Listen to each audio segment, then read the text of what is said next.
Yeshayahu chapter 10. Woe to them that decree unrighteous decrees, and to the writers that write perverseness, to turn aside the needy from justice, and to rob the poor of my people of their right, that widows may be their spoil, and that they make the fatherless their prey. And what will ye do in the day of visitation, and in the desolation which shall come from far? To whom will ye flee for help, and where will ye leave your glory? They shall only bow down under the prisoners, and shall fall under the slain. For all this his anger is not turned away, but his hand is stretched out still. Woe, Ashuri, the rod of my anger, the staff in whose hand is my indignation. I will send him against a profane nation, and against the people of my wrath will I give him a charge, to take the spoil, and to take the prey, and to tread them down like the mire of the streets. Howbeit he meaneth not so, neither doth his heart think so, but it is in his heart to destroy, and to cut off nations not a few. For he saith, Are not my princes all of them kings? Is not Calnor as Carchemish? Is not Hamath as Arpad? Is not Shomron as Damashq?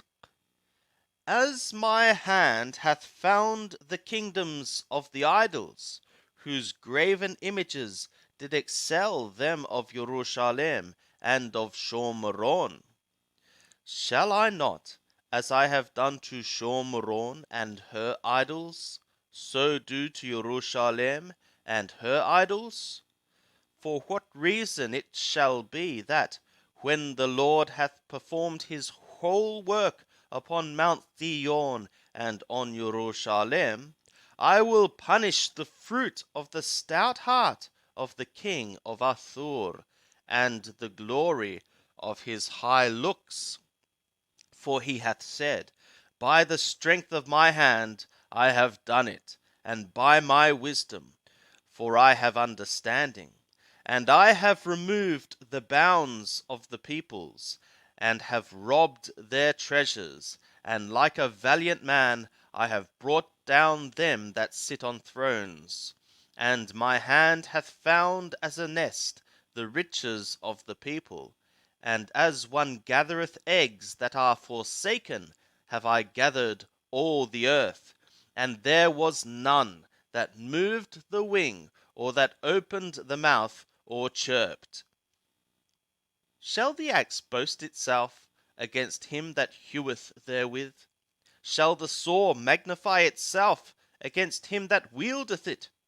As if a rod should wield them that lift it up, or as if a staff should lift up him that is not wood.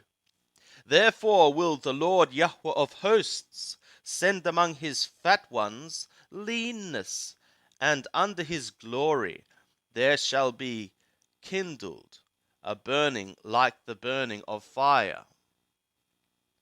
And the light of Yisrael will be for a fire, and his Holy One for a flame.